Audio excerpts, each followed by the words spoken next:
काहे को होए।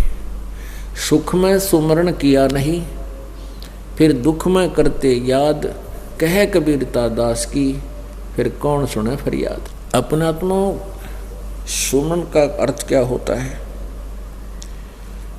आप जी ने उपदेश ले लिया और स्मरण कर रहे हो आप, और साथ में कोई मर्यादा भी भंग कर रहे हो, तो स्मरण नहीं लगेगा आपका।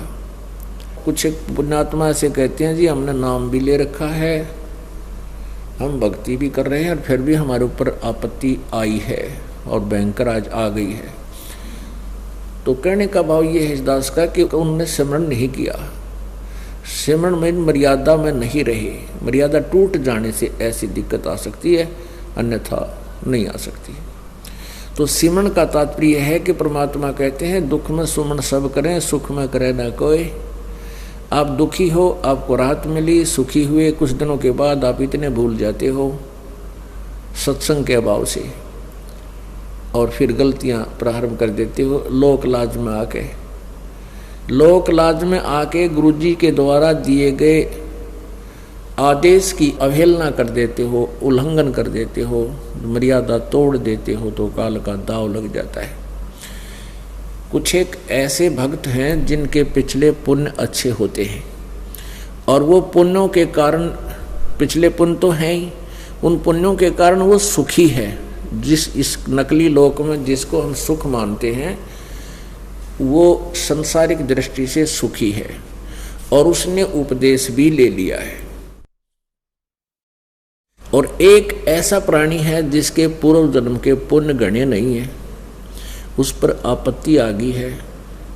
परमात्मा कबीर जी की शरण में यहाँ आ गया है, आने से उसने नाम लेने से लाभ शुरू हो गया है।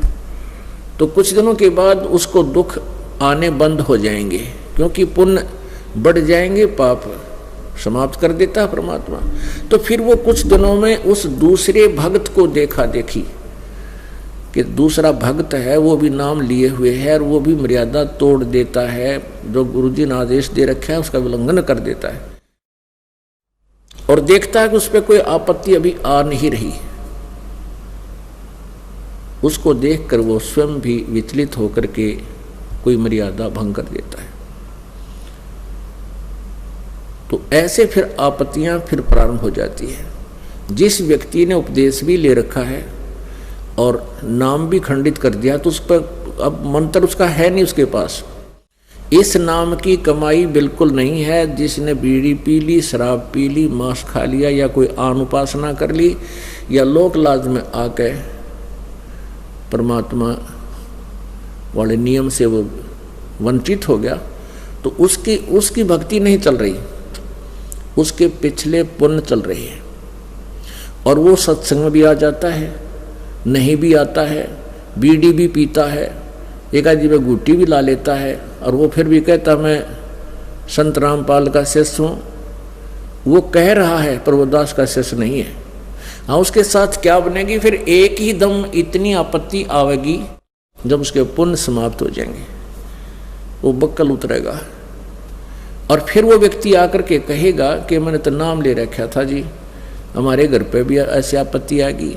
तो वो ऐसा पापात्मा होगा कि आसपास के क्षेत्र के 10-5 कोई भक्त चारे हो नाम लेने के लिए श्रद्धालु, तो उनके लिए भी वो एक रोड़ा बन जाएगा। यो कहेंगे देखो उनका नाम ले रखा था, आज उनका इतनी आपत्ति आ गई। तो उसके पास नाम नहीं था भगवान वाला, परमात्मा का प्रोटेक्शन नहीं था।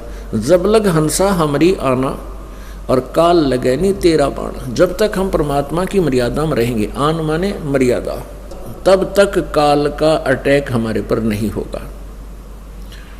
तो इस प्रकार हमने परमात्मा की भक्ति के साथ साथ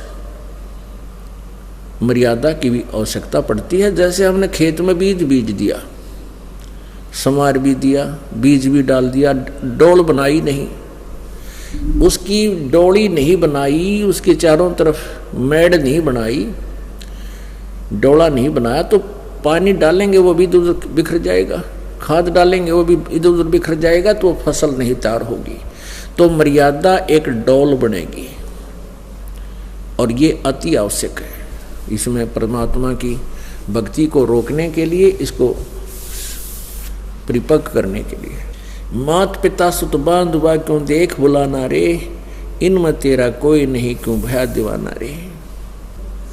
जो तन चंदन लेपते सो धरे मसाना रे, सूरज चंबन से या तरु देख बुलाना रे, और चौंच मार व्याकुल भया बहुते पछताना रे। एक तोता पक्षी होता है, इसको सुआ कहते हैं। सुआ पक्षी होता है और वो परिपक्व फलों को खाता है, चोंच मार मार के खुशी से पके पके फलों को खाता है, शेष को छोड़ देता है। तो कहते हैं तोता क्या करता है, पहले से ही वृक्ष की आशा करता है, ये वृक्ष बड़ा होगा, ये पेड़ बड़ा होगा, इसको फल लगेंगे और खाऊंगा। तो तोते ने एक संभल के पेड़ के ऊपर, सिंभल के पेड़ के ऊपर आस्था लगा ली कि ये पेड़ बड़ा होगा, इसका फल लगेंगे और फिर मैं जी भर के खाऊंगा, आनंद मनाऊंगा। तो क्या हुआ, 10-12 वर्ष के अंदर वो पेड़ बड़ा हुआ, उसके फल लगे और फल इतने बढ़िया लगते हैं जैसे बहुत मीठे स्वादिष्ट मिलेंगे। जब वो परिपक्व हो जाते हैं तो उसके फलों में, उसके डोडों में कपास होती है, रुई होती है। अब तोते ने देखा कि ये पक गया है, इसको